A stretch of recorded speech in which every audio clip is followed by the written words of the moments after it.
The letter arrived on a Wednesday, quiet, folded, and without flourish.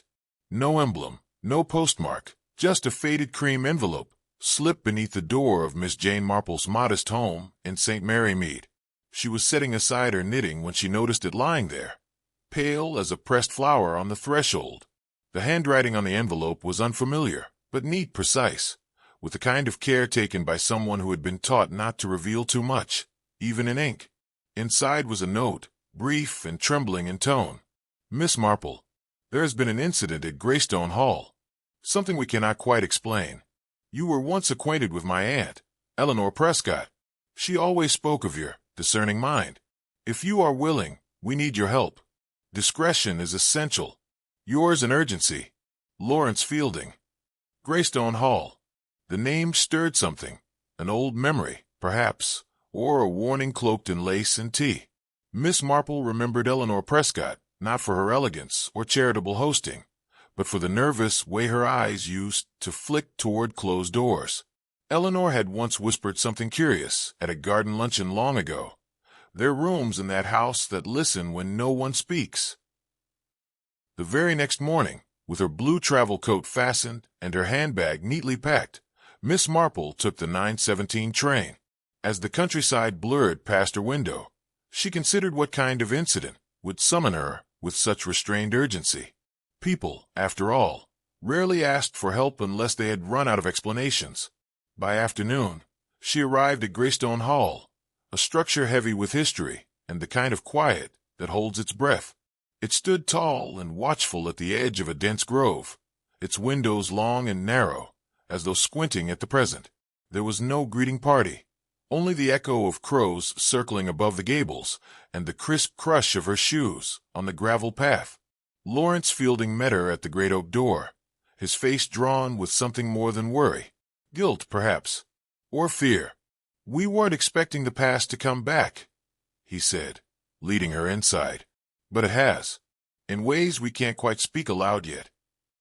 The house was colder than it should have been, not from lack of fire, but from something more internal, a kind of emptiness that seeps through the walls after a secret has stayed buried too long. The air carried the scent of dried roses and burnt paper. The staff moved quietly, and in one hallway, a mirror had been turned to face the wall. Miss Marple paused there, one hand gently brushing the frame. "Has someone died?" she asked without looking away. Lawrence hesitated. "Yes, but not recently, and not officially." "Then the house is mourning something it's been told to forget," she murmured, "which means it hasn't." From a far corridor, the sound of a piano drifted faintly through the air. Hesitant notes, played by someone unsure of the melody. Miss Marple turned slightly. "Does anyone still play?" "No one," Lawrence replied. "Not in years." Miss Marple's gaze narrowed, but she said nothing. Instead, she adjusted her gloves and followed Lawrence deeper into Greystone Hall. Behind her, the turned mirror remained still, but something in the glass, something unseen, seemed to flicker, just once, like breath on cold glass. The drawing room of Greystone Hall was dim despite the early hour, the heavy curtains drawn as if to keep time itself from entering. Miss Marple sat by the unlit fireplace, her gloves folded neatly in her lap, eyes tracing the dust patterns on the mantel where once family portraits must have stood. Now there were only pale squares where sun had once kissed the frames, and the absence was louder than any presence. Lawrence Fielding, seated across from her, poured tea with hands that moved automatically, like someone carrying out a task too familiar to think through. The china rattled slightly. "We don't entertain visitors often," he said, trying to sound apologetic. "Not since, well, not since what?" Miss Marple's voice was gentle but firm. Lawrence paused. "Not since Aunt Eleanor's death. Or disappearance. That depends, I suppose, on whether you believe what the paper said, or what the house itself seems to whisper when the doors are closed." Miss Marple did not speak, but her silence encouraged him. "She went missing 10 years ago. No trace. No note. Nothing. One morning the maids found her bedroom untouched, bed made, and no sign of her in the house or on the grounds. The authorities searched every corner, drained the pond even, but—" his voice trailed off. "Eventually, We were told to accept it. A quiet woman, a quiet life, and then a quiet vanishing. People rarely vanish without leaving a part of themselves behind, Miss Marple said softly, lifting her tea to her lips. Even if it's only fear. Lawrence looked up sharply. Then you may understand what's happening now, because things are starting to stir again. He rose and walked to the window, pulling back the curtain just enough for light to pierce the gloom. Outside, the garden stretched wide and perfectly symmetrical, but overgrown. A maze of boxwood, once manicured, now crawling at the edges like something trying to escape its shape. There are voices at night, Lawrence continued. Rooms cold without reason. Footsteps. The sound of piano keys being struck in an empty room. Some of the staff say it's Eleanor. Some say it's something worse, something we all helped create by pretending nothing happened. Who else lives here? Miss Marple asked. My younger brother, Henry. He's not well. Suffered a breakdown years ago, shortly after Eleanor vanished. Rarely leaves his quarters now. Then there's Mrs. Brathwaite, our housekeeper. She's been with us since childhood. And of course, Eleanor's companion, Agnes Whitley. She stayed on after the disappearance. Odd, really. But she insisted Eleanor would return, that she had to be here to greet her. Loyalty can be a strange anchor, Miss Marple murmured. There was a brief knock, and the door creaked open. A woman in her late 40s entered, upright and silent. Her presence was as still as a held breath. This is Miss Whitley, Lawrence said, gesturing. Agnes, this is Miss Marple. She's here to, well, help us understand. Agnes gave a small nod. Her eyes were pale and watchful. The house remembers, she said simply, even if we try not to. With that, she turned and left, leaving only the faint scent of lavender behind. Later that afternoon, Miss Marple walked the east corridor alone. The carpet there was deeper, muffling sound. She passed Eleanor's bedroom. The door was closed but unlocked. Inside, the room was immaculate. Curtains tied precisely. A book still open on the nightstand. A dried rose between its pages. But what caught her attention was the wardrobe, an antique oak thing, tall and too wide for the room's symmetry. Its doors were ajar, just enough to reveal an empty interior. Empty, save for a single black ribbon, pinned to the inside like an afterthought. Miss Marple stared at it for a long while. Behind her, down the corridor, the old grandfather clock struck 4. The sound echoed longer than it should have, as if bouncing off memories that hadn't yet left the room. She stepped back, quietly closing the wardrobe. The room had waited too long, she thought, and something in it had grown tired of waiting. The rain came gently that evening, draping Greystone Hall in a veil of soft sound. It tapped against the tall windows like fingers seeking entry, mingling with the distant creak of ancient beams and the slow tick of the hallway clock. Miss Marple, wrapped in a shawl and with her notebook unopened on the small writing table in her room, listened more than she wrote. It was a house that asked to be listened to, where silence had weight, and each sound carried the echo of something unspoken. Just after 11, the quiet was broken by the soft creak of floorboards in the corridor outside. Not the confident tread of Lawrence, nor the shuffle of the housekeeper's evening rounds, but something tentative, almost hesitant. Miss Marple rose without a sound and opened her door, just enough to peer into the dim corridor. At the far end, beneath the oil painting of an unnamed ancestor, stood a young man in a dressing gown, his hand pressed flat to the wall. He was pale, visibly trembling, and his eyes darted like those of someone trying to remember a dream he hadn't fully woken from. Henry. She stepped into the hallway, her voice calm. Are you quite all right, Mr. Fielding? Henry started and turned slowly toward her. I heard her again, he said, his voice thin as parchment. She was singing. The same tune she always hummed before bed. The one Mother used to play when we were children. It came from the Rose Room. Miss Marple approached gently. Have you heard it often? Only since the cold returned. He swallowed hard. Sometimes it stops when I open the door, but tonight I couldn't even bring myself to try. They stood together in silence for a long moment. Then, behind them, so soft it might have been imagined, a few faint notes of piano drifted down the hallway. Miss Marple's head turned sharply. She did not believe in ghosts, not truly. But she had learned over a long life that houses could hold guilt as tangibly as people. And music, after all, was only memory in motion. The next morning, over breakfast served in the conservatory, Miss Marple posed her questions with the same casual manner one might ask about the weather. "I'm curious, Mr. Fielding," she said to Lawrence, "who had the last known contact with Miss Eleanor the night she vanished?" Lawrence paused, buttering a piece of toast with practiced care. "I did," he said slowly. "She was in the sitting room reading. We exchanged a few words about a letter she'd written. She said she would post it in the morning. Then she went upstairs." "Was it ever found? The letter?" He shook his head. "No trace. That's what makes it so peculiar." Miss Marple folded her hands. Letters can be dangerous things when they contain truths no one wants revealed. From across the table, Mrs. Brathwaite, the housekeeper, stiffened visibly. Her spoon froze mid-air, the trembling of her hand only barely disguised. But she said nothing. Later that day, Miss Marple explored the east wing, abandoned save for Eleanor's locked bedroom. The corridor was lined with faded tapestries and narrow windows that let in a reluctant light. Near the end of the hallway, a small door she hadn't noticed before revealed a narrow servant's passage, one that curved behind the bedrooms and ended near the stair to the attic. Inside the passage, the air was thick with dust. Miss Marple moved carefully, her footsteps muffled by a worn carpet.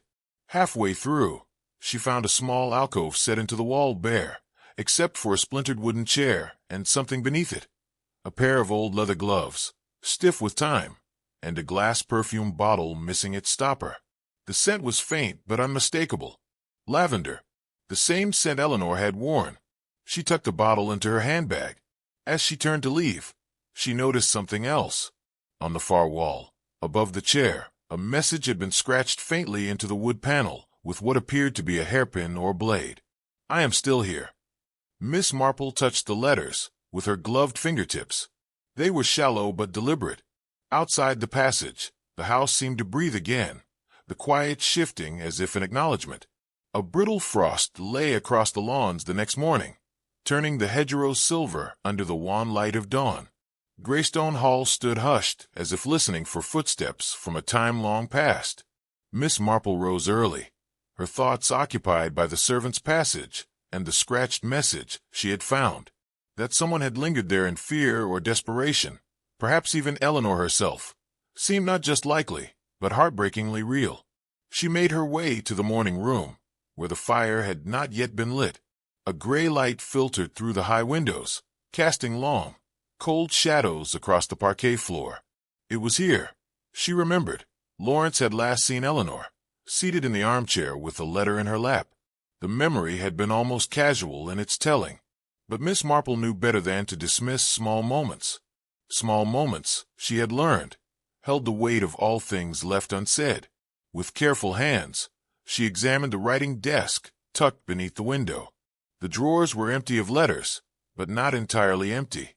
In the rearmost compartment, obscured behind a sliding false panel, a feature common in older furniture, she found a yellowed envelope, unposted and sealed. The handwriting was unmistakable. Eleanor Fielding. She held it without opening it for several seconds. The stillness in the room seemed to lean closer. The seal had been broken before. Someone had read this before her. Inside was a single sheet of paper, its ink faded but legible. It was addressed, not to a friend or relative, but to Julian. "Julian, you are my son as much as Henry is. I will not allow lies to poison the last years of this family. The truth will out, no matter what your father has done. I have spoken to Agnes. She agrees. We must face it, all of us. The garden remembers. The house remembers. And soon, others will too." Miss Marple read the letter twice, then a third time. She understood now why someone might want this to disappear. A truth long hidden, a secret that reached deep into the bloodlines of Greystone Hall. Eleanor had known something about Julian's birth, something that Ambrose had kept secret, perhaps even from Julian himself. Later that day, Miss Marple encountered Mrs. Brathwaite in the linen hallway. folding bedsheets with mechanical care. The older woman's face was drawn, her eyes hollowed by sleepless nights. "You've been here longer than any of them," Miss Marple said gently. "You knew Eleanor best." Mrs. Brathwaite froze, a pressed sheet still in her hands.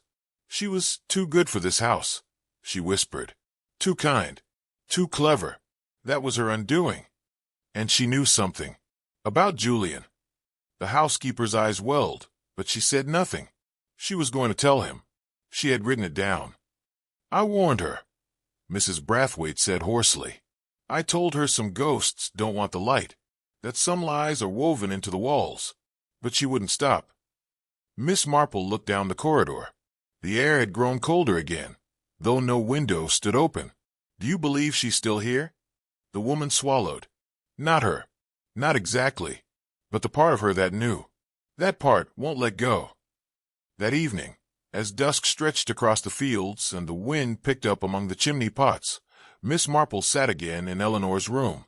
The black ribbon in the wardrobe still hung where it had been pinned. She sat at the writing desk, laying Eleanor's letter beside the dried rose and the open book. The wind shifted then, pushing open the door with a low moan, and down the corridor, from behind the locked door of the rose room, came a sound that turned the blood to ice, a single, perfect note from the piano, played as if by memory. Miss Marple closed the book and rose. There were truths that bled through wood and time, and the house had waited long enough. The wind was rising as midnight approached, rattling the shutters of Greystone Hall and whispering through keyholes like a voice unsure of its name. Miss Marple sat in silence by the fire, Eleanor's letter still clutched in her hand. A single thought pulsed through her mind. What exactly had happened behind the locked door of the rose room? Earlier that evening, she had requested a key from Lawrence, using the pretense of wanting to view the room where Eleanor had once practiced piano. He had hesitated, visibly, palpably, but obliged after a moment's pause. "We haven't gone in since she vanished," he said quietly. It didn't feel right. Now, with the brass key warm in her palm and the corridor before her stretched like a waiting breath, Miss Marple made her way alone through the upper hall. The rose room stood at the far end, its door heavy with age. She unlocked it slowly, half expecting resistance, but the lock turned with surprising ease. The room was dim, lit only by a fading amber lamp Eleanor had once preferred. A faint trace of her perfume still lingered, lilac, or something like it, soft and distant. Dust lay undisturbed across the furnishings. A narrow bed with a lace coverlet, a bookshelf with leather-bound volumes, a pianoforte resting beneath a white cloth. She stepped in, shutting the door behind her. The piano was the first thing she uncovered. Its keys, though yellowed, gleamed faintly in the low light. One key, middle C, was pressed slightly lower than the others. She tested it with a finger. It made no sound. Curious, she lifted the panel above the keyboard. A folded piece of parchment lay wedged inside, brittle and creased with age. Miss Marple unfolded it carefully. A few lines of music in Eleanor's handwriting. Beneath the notes, a line in Latin. Memini ergo sum. I remember, therefore I am. Miss Marple's eyes narrowed. This wasn't just a melody. It was a message. Behind her, a faint creak. She turned, no one. The window was shut, the curtains unmoving, and yet the sense of being watched hung heavy in the air. She examined the room more carefully. Beneath the bed, a faded box held trinkets, a pressed flower, a broken brooch, a child's rattle. On the bookshelf, a small framed photograph caught her eye, a woman holding an infant. The woman's face was unmistakable, Eleanor, but the inscription beneath the photograph chilled her. To my son, not of Ambrose's blood, but of my heart. Let the truth be your inheritance. Miss Marple placed the frame back gently, her mind turning faster now. If Julian was not Ambrose's biological child, and if Eleanor had kept that truth hidden, what else had she concealed to protect him? And more dangerously, who else had learned the secret? She turned to leave, her hand on the door, when a gust of wind, impossible in a sealed room, blew through the curtains. The lamp flickered, then extinguished.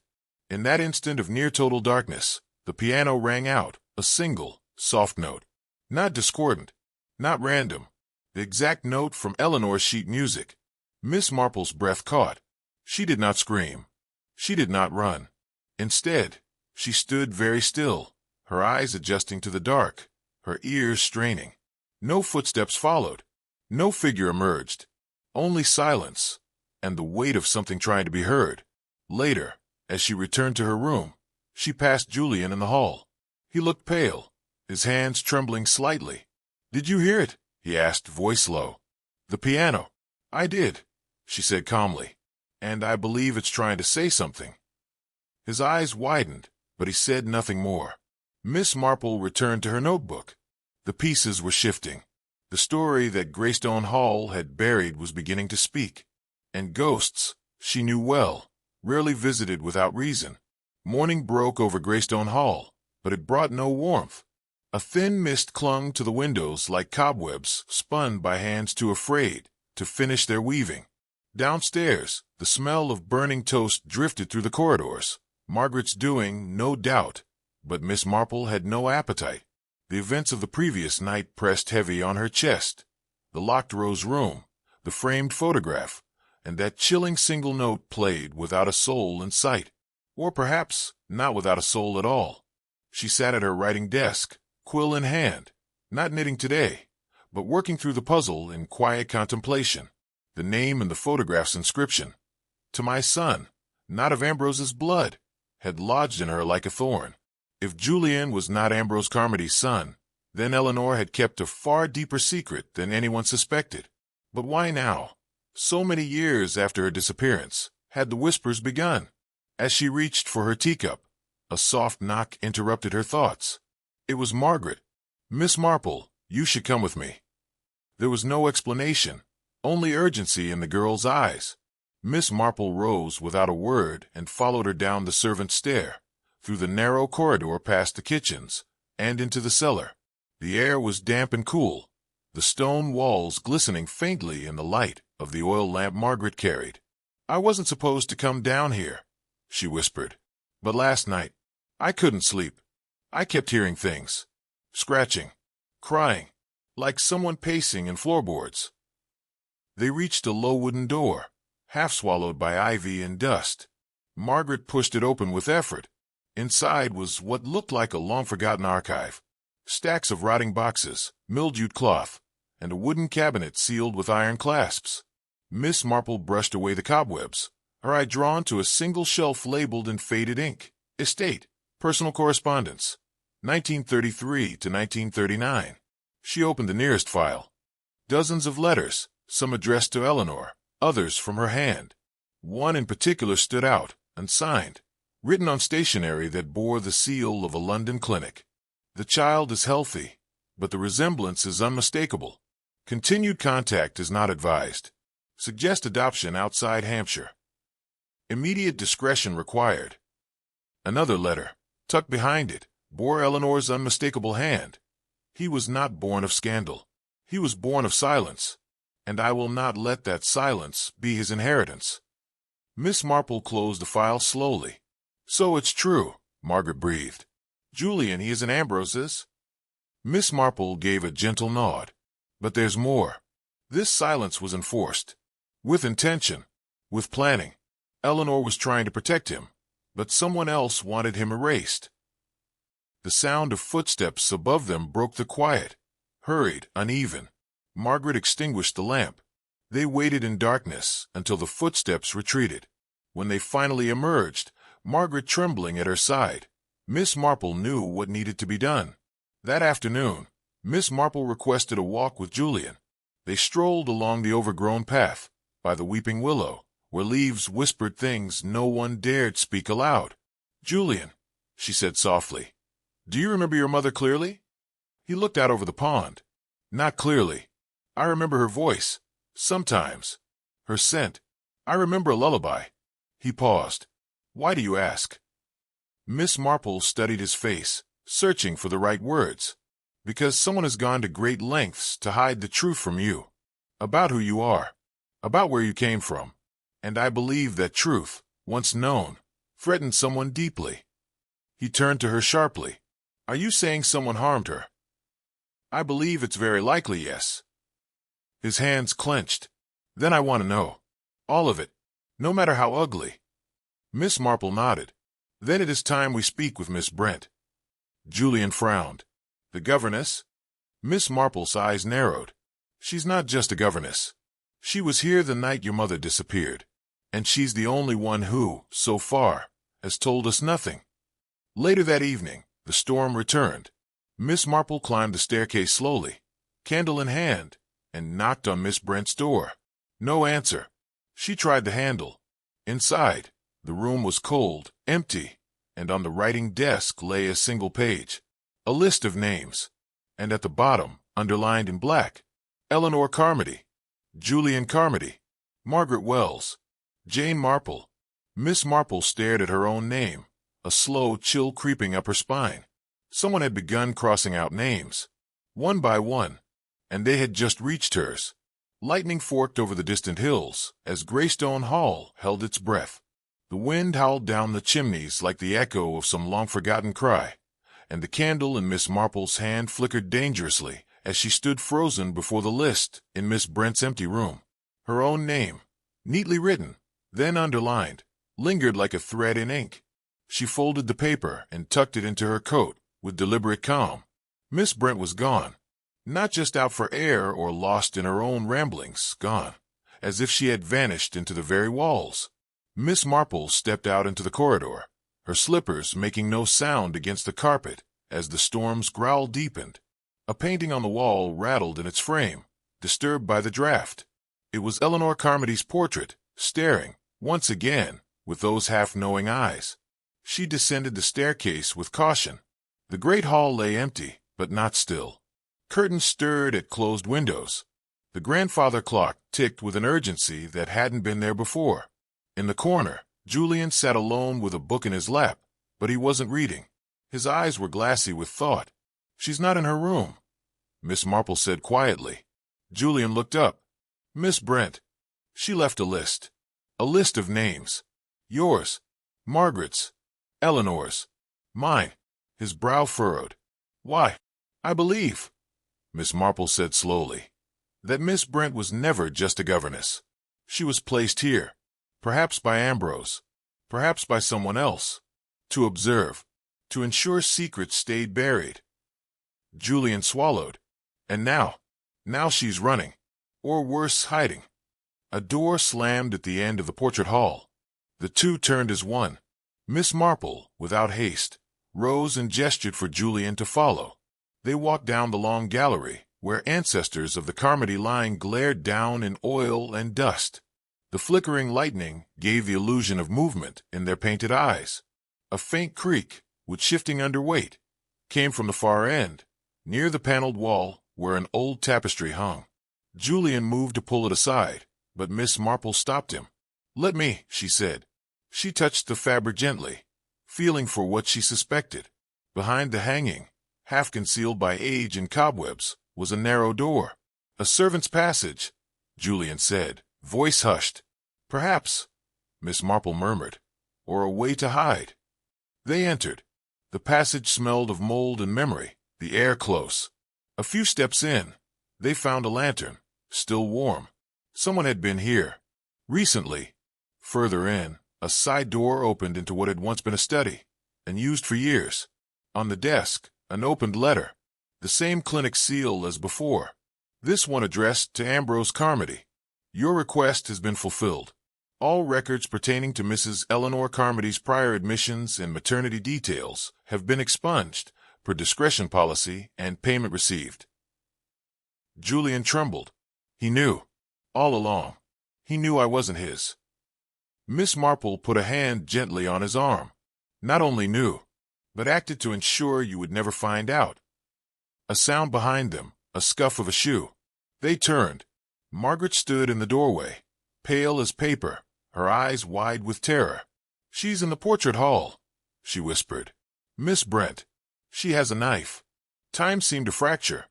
Julian moved first, sprinting down the narrow passage toward the main gallery. Miss Marple and Margaret followed, skirts and breath tangled in fear. In the portrait hall, the candlelight trembled violently as the wind screamed through an opened window. Miss Brent stood before Eleanor's portrait, hair unpinned and face wild with some inner torment. In her hand gleamed a silver letter opener. She ruined everything, the woman spat. Eleanor was supposed to disappear, to be forgotten, but she left echoes. You can't silence echoes. Julian stepped forward. You were there. That night. She confronted Ambrose. Miss Brent hissed. Threatened to take you away. She wasn't the victim, Julian. She was the spark. And sparks burn down houses. And you helped cover it. Miss Marple said gently, stepping between them. You helped hide her death. No, Miss Brent whispered. I buried her. Because Ambrose couldn't. Because he loved her, even as he destroyed her. The knife trembled in her hand, but Miss Marple did not flinch. Then put it down. You've buried enough things. Silence followed. A moment suspended like breath held too long. Then slowly, the knife clattered to the floor. Julian exhaled. Margaret wept.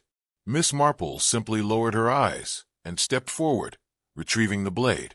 Later that night, as constables quietly removed Miss Brent from the hall and Julian stared wordlessly into the fire, Miss Marple sat once again in Eleanor's room, now unlocked and no longer haunted. The silence had changed. It no longer pressed. It listened.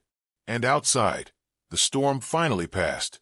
By morning, a hush had descended over Greystone Hall, not the oppressive silence of secrets hiding in shadow, but the cautious stillness that follows a storm once its destruction has been measured. Miss Marple rose early, as was her habit, but found herself lingering at the window longer than usual. The light outside was muted, as though the sun itself hesitated to shine fully on a house that had harbored so much pain. In the breakfast room, Julian sat motionless, his tea untouched, the collar of his shirt slightly askew. His eyes held a distant hollowness, not of guilt alone, but of a man who had peered into the unvarnished past and no longer recognized his place in it. Margaret poured herself coffee in slow, deliberate movements. She had not spoken much since Miss Brent's arrest the night before, but the trembling of her hands betrayed the storm still churning within. Miss Marple, knitting needles idle in her lap, broke the quiet. Truth has a way of arriving all at once, she said gently, but its weight is seldom distributed evenly. Julian looked up. Everything I believed about my mother, my father, even myself, it's all a fiction. My life has been painted on a canvas of lies. Margaret placed a calming hand on his arm, but Miss Marple continued, her voice firm. Not all lies are malicious.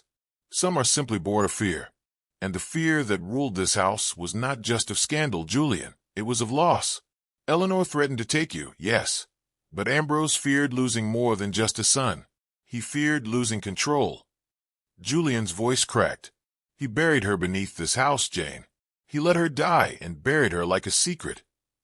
Miss Marple stood, her eyes sharp despite her age, which is precisely why the truth must be allowed to stand where she could not. She requested to see the cellars again, the same place where Eleanor had been hidden in silence for so many years. Julian hesitated but led the way.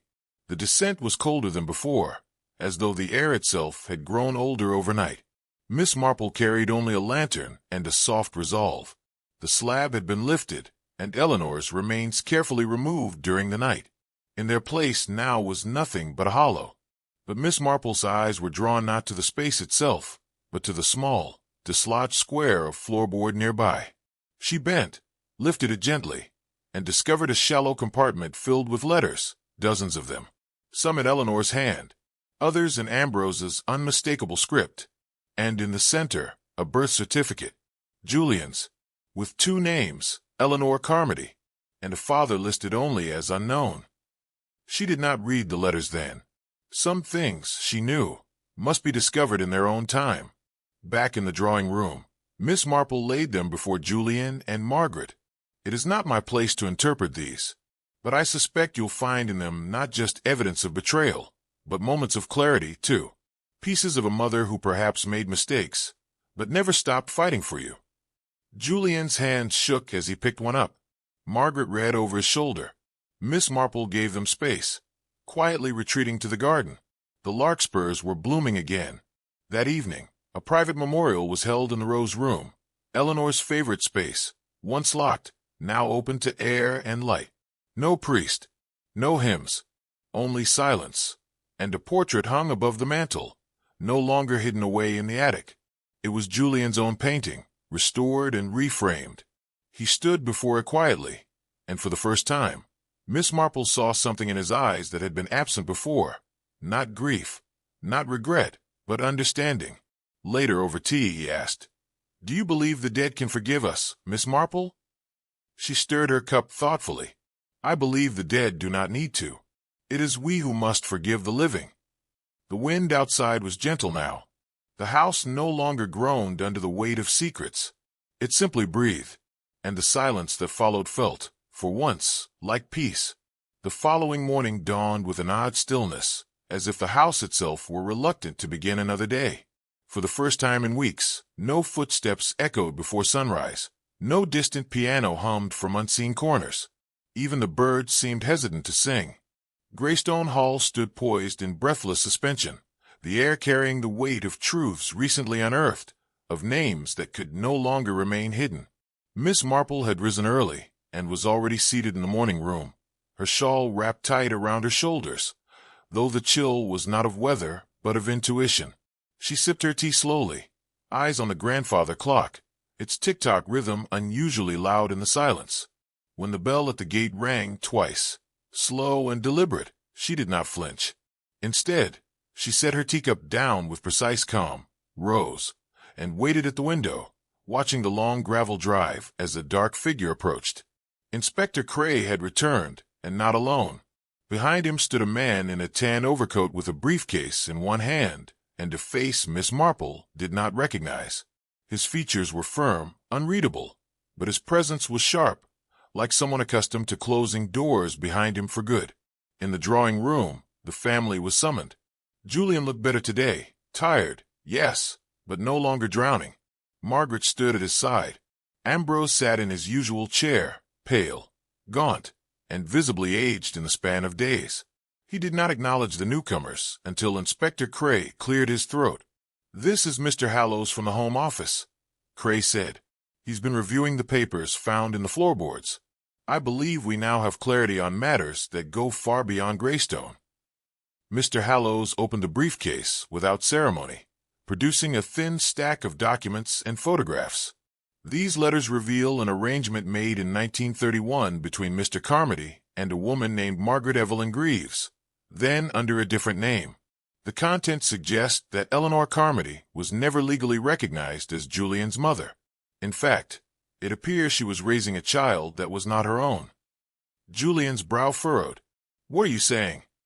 Miss Marple's voice was soft but steady. "He's saying that you are not the son of Eleanor Carmody, nor of Ambrose, at least not officially." A stunned silence fell. Mr. Hallows continued. "The child was taken from a maternity home, quietly, illegally. The real mother was a servant in the Carmody household, dismissed after the birth. Eleanor was asked to raise the boy as her own to avoid scandal, but she refused to remain silent forever, and when she threatened to come forward, she disappeared." Margaret gasped. "Then, Julian isn't a Carmody."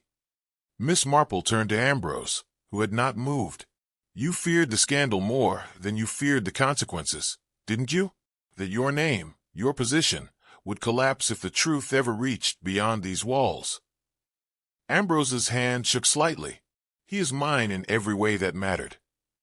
"But not in law, not in blood," Mr. Hallows said grimly, "which makes his inheritance contestable." Julian, however, said nothing. He rose slowly and crossed the room until he stood in front of Ambrose. "I never asked for this. I never asked to be part of your lies. But I lived them, and I won't let them define me any longer." Ambrose closed his eyes. "Everything I did for the family name." "And everything you buried," Julian said softly, "was a part of the family too." Outside, the wind had picked up. A gust rattled the windows, then fell still. And then, from somewhere deep in the hall, a second bell rang. Everyone froze. Margaret whispered. No one touched the bell. Miss Marple, lips barely moving, said, "Some echoes arrive late, but they always arrive." Moments later, a servant entered, pale as chalk. "There's a woman at the gate. She says she's come to see her son." Julian turned slowly. "Her name?" The servant swallowed. "Evelyn Greaves." The silence that followed was different this time. Not hollow, not haunted, just full. Full of things too long hidden, and full of what had finally come to collect them. Miss Marple stood. "Truth," she said quietly, "never knocks just once." As the heavy front doors opened, and the past walked in from the wind, Greystone Hall braced, not for another haunting, but for something far more profound. A reckoning. Evening came early to Greystone Hall that day, cloaking its tall windows and cold corridors in a violet hush. The long shadows stretched like memories that refused to fade, and the wind whispered against the panes like someone knocking softly. Timid, persistent, familiar. In the drawing room, a single candle had been lit on the mantel. Its flame trembled gently, but never flickered out. Miss Marple stood near it, her knitting untouched in the basket beside her. She watched the glow dance across the portraits on the wall, faces frozen in time, eyes forever turned toward some distant dignity. Tonight, those eyes seemed to weep. Upstairs, the reunion between Julian and the woman who had once given him away unfolded behind closed doors. Miss Marple had not intruded, nor had she asked for details. Some moments belonged to blood and silence. Yet she had seen enough. The way Evelyn Greaves stepped forward with trembling hands, the way Julian had not pulled back, the hesitation in both, the sorrow, and then, unexpectedly, the warmth. Ambrose had not spoken since the revelation. He remained in the library, unmoving in his chair, staring at the fire as if it held all the answers he had spent a lifetime trying to smother beneath wealth, legacy, and silence. Margaret sat near him, offering nothing but her presence, quiet, loyal, tired. She had no illusions left. But Miss Marple noted the way her hand had briefly touched his as she placed a cup of tea beside him. Not forgiveness, perhaps, but a gesture. Inspector Cray had taken his leave hours earlier. No charges would be filed. Too much time had passed, and too many layers of grief lay between intent and outcome. Officially, Eleanor Carmody's death would remain listed as circumstantial, due to family dispute, and the Home Office would handle the estate's legal redrawing. It was Miss Marple who requested the chapel be opened that evening, the small, ivy-strangled chapel on the south lawn, long and used and thick with dust. Margaret fetched the keys. Julian, Evelyn, and even Ambrose followed. Together, they stepped into the cool silence where once generations of Carmodys had prayed for legacy and absolution. Miss Marple lit a candle at the altar. Another was passed to Julian, and another to Evelyn. Together, without speaking, they placed the flames in the window niches. A light for every year of silence. A light for every name unspoken. Ambrose approached the altar last. His hand trembled as he placed his candle, his eyes never rising from a flame. "I have tried to preserve a name," he said softly, "but a name means nothing if no one remembers the people behind it." Julian turned to him. "Then remember her, not for the silence, but for everything you chose to forget." Ambrose nodded. Once, later that night, Miss Marple returned to her room. She sat by the window, hands folded, watching as the candles in the chapel continued to burn, casting their warm light across the lawn like sentinels. Below, the wind stirred the hedges. The house did not groan. It no longer resisted. It breathed. A knock came at her door, gentle, polite. It was Margaret. "I just wanted to thank you," she said, "for staying, for seeing what no one else dared to see." Miss Marple smiled. "Sometimes, all one must do is listen. Houses, people, even the dead, they all speak. The trick is learning when to let them." Margaret hesitated. "Will you write about this? In one of your letters?" "No," Miss Marple said gently. "Some stories are meant to live in those who were changed by them." Margaret nodded and left. The candle in Miss Marple's room flickered once, then settled. Outside, the chapel lights slowly began to fade as the wind gathered and moved toward morning. But something had shifted. Not erased, no. The past does not grant such kindness, but acknowledged.